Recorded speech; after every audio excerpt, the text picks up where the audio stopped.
கொத்தமல்லி சிறப்பாக வளர்ந்ததை கொண்டாடி அடுத்தது என்ன வைக்கலாம் அப்படின்னு பல யோசனைகளுக்கு அப்புறம் வத்தலும் வெந்தயமும் போடலாம் அப்படின்னு சொல்லி ஆல்ரெடி எங்கள் வீட்டில் ஒரு டேமேஜான டப்பா ரொம்ப நாளுக்கு மணலோடு தான் இருந்துச்சு. சரி அதிலே எல்லாத்தையும் புதைச்சி வச்சு தண்ணியை ஊற்றிடலான்னு சொல்லி அதை ரெடி பண்ணி வச்சாச்சு. நாளைக்கு எப்படி வளருதோ தெரியல. அப்புறம் அடுத்த நாள் காலையில் கோயிலுக்கு போகலான்னு எந்திரிச்சா நல்ல மழை, சைத்தான் இப்படி நம்மளை போக விடாமல் பண்ணுதே அப்படின்னு தான் நினச்சி தூங்கிடலாம்னு நினச்சோம். ஆனாலும் சரி போயிட்டு வந்துடலாம் அப்படின்னு சொல்லிட்டு டிராஃபிக்கெல்லாம் கடந்து அங்கே போயாச்சு. காலையில் ஒரு ஆளுக்கு எங்கள் வீட்டில் சாப்பிடணுன்னா எப்படி தான் வலிக்குதுன்னு தெரியல. நீ ரெஸ்ட் எடு, சண்டே அதுமா நீ எதுக்கு போட்டு வேலை பார்த்துட்டு இருக்க அப்படி இப்படின்னு ஏகப்பட்ட பிட்டுக்க. சரி ஓகே வாங்க வெளியே நல்ல சாப்பாடு சாப்பிட்லான்னு சொல்லிட்டு ஹோட்டல் போனால் அங்கே நிறைய பேர் பணியாரம் சாப்பிட்டுட்டு இருந்தாங்களா. எனக்கு யாராட்டி ஏதாட்டி புதுசாக சாப்பிட்டா அதை வாங்கி சாப்பிடணும்னு ஆசையாக இருக்கும். சாப்பிட்டேன், எனக்கு அது அவ்வளோவா பிடித்த மாதிரியே இல்லை. வெளியே உள்ளதை மட்டும் சாப்பிட்டுட்டு அப்படியே உள்ளே உள்ளதை வச்சுட்டேன். காலையில் தான் எல்லோரும் எஸ்கேப் ஆகிட்டீங்க.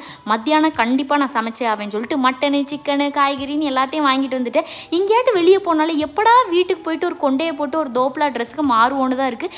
ஏதோ போன உசுறு வந்த மாதிரி ஒரு ஃபீலிங்காகவே இருக்குது.